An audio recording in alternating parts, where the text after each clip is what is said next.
یہ کہانی شروع ہوتی ہے 1914 سے، جب ایک 8 سال کا بچہ جاپان کے ایک گاؤں میں اپنے بچپن کے دن غربت کی حالت میں گزار رہا تھا۔ اس نے زندگی میں پہلی بار اچانک سے ایک گاڑی دیکھی جو کہ فورڈ کا ٹی ماڈل تھا۔ گاڑی کو دیکھتے ہی یہ بچہ اس کے پیچھے بے ساختہ بھاگے جا رہا تھا، کچھ سوچے سمجھے بغیر۔ اس بچے کا نام تھا ہونڈا سوچارو۔ اس وقت کسی کو معلوم نہ تھا کہ دنیا کے ٹاپ ترین ہونڈا کے تمام پروڈکٹس پہ اس بچے کے نام کا لیبل ہوگا۔ 1906 میں جاپان کے ایک گاؤں ماؤنٹ فوجی کے قریب ہونڈا سوچارو کی پیدائش ہوتی ہے۔ ہونڈا سوچارو کے والد لوہار ہونے کے ساتھ ساتھ پارٹ ٹائم سائیکل ریپیئر کا کام بھی کرتے تھے۔ ہونڈا کے 5 بہن بھائی جو کہ غربت کی وجہ سے مختلف بیماریوں سے اس دنیا فانی سے کوچ کر گئے تھے۔ ان سارے حالات میں ہونڈا سوچارو اپنے ماں باپ کا اکلوتا بیٹا تھا اور ماں باپ اس سے بہت امیدیں لگائے بیٹھے تھے۔ ہونڈا کو پڑھائی لکھائی میں بالکل بھی کوئی دلچسپی نہ تھی۔ وہ اپنا زیادہ وقت اپنے باپ کے ساتھ سائیکل ریپیئر کے کام میں بتانا پسند کرتا تھا۔ 16 سال کی عمر میں ایک دن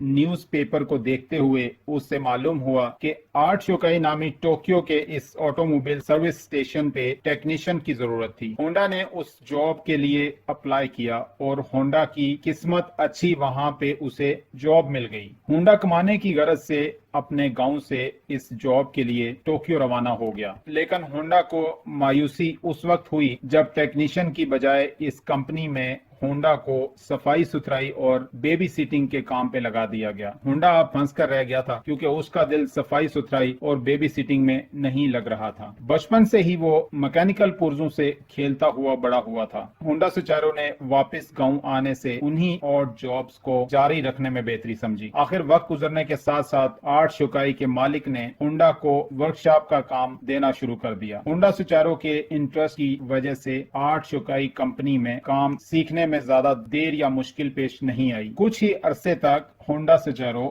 متعدد گاڑیوں کے پارٹس اور فکسنگ کے بارے میں بہت کچھ جان چکا تھا۔ اس دوران آرٹ شوکائی کمپنی نے 2 سپورٹس کارز بھی بنائی، جن میں سے ایک آرٹ ڈیملر تھی اور دوسری کرٹس۔ یہ دونوں سپورٹس کارز یوزڈ انجنز کو استعمال کر کے بنائی گئی تھی، اور دلچسپ بات یہ تھی کہ یہ دونوں سپورٹس کارز نے جاپنیز موٹر کار چیمپئن شپ 1924 میں فرسٹ پوزیشن بھی حاصل کر لی۔ ہونڈا سوچارو ایک اچھا ریسر بھی تھا، لیکن اس مقابلے میں وہ ڈرائیور کے ساتھ ایز این انجینئر بیٹھا تھا۔ یہ وہ ایونٹ تھا جس کے بعد ہونڈا سوچارو نے موٹر سپورٹس کو اپنا جنون بنا لیا تھا۔ ہونڈا سوچارو کئی سال تک آرٹ شوکائی میں کام کر کے اپنے ایکسپیرینس کو وسیع کرتا گیا۔ اب اس سٹیج پہ ہونڈا سوچارو کی لائف میں ایک ٹرننگ پوائنٹ آیا جب اس کو پچھلے کئی سال کے ایکسپیرینس کو ثابت کرنے کا موقع مل رہا تھا۔ 1928 میں جب ہونڈا سوچارو کی ایج 22 ہو چکی تھی، آرٹ شوکائی کے مالک نے اپنی ایک اور برانچ کھولنے کا فیصلہ کیا۔ یہ برانچ جاپان کی سٹی ہاماماتسو میں کھولی گئی اور ہونڈا سوچارو کو اس برانچ کو چلانے کے لیے وہاں بھیج دیا گیا۔ ہونڈا نے اس برانچ پہ انتھک محنت سے کام لیا اور ایک ورکر سے شروع کی گئی یہ برانچ عرصہ 2 سال میں ہونڈا کی زیر نگرانی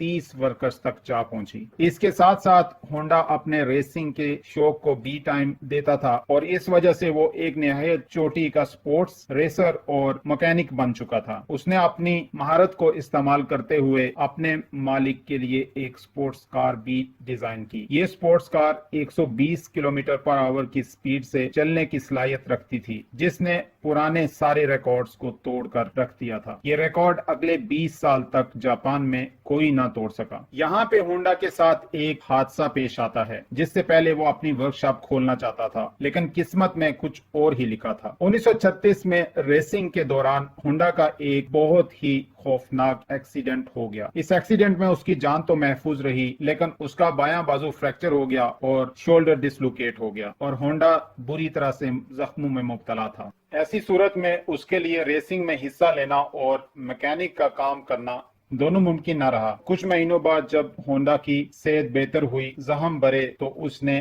آرٹ شوکائی کے مالک سے بات کی کہ اب اس کے لیے ریپیئرنگ کا کام کرنا ممکن نہیں رہا۔ اسی سٹیج پہ اس نے آرٹ شوکائی کے مالک کو ایک پرپوزل بھی پیش کیا کہ کیوں نہ ہم اسپیئر پارٹس بنانے کی ایک کمپنی شروع کریں۔ اس پرپوزل کو سن کر آرٹ شوکائی کے مالک نے انکار کر دیا، اپنے بزنس کو اچھے سے چلتا ہوا دیکھ کر۔ آرٹ شوکائی سے جواب ملنے کے فوراً بعد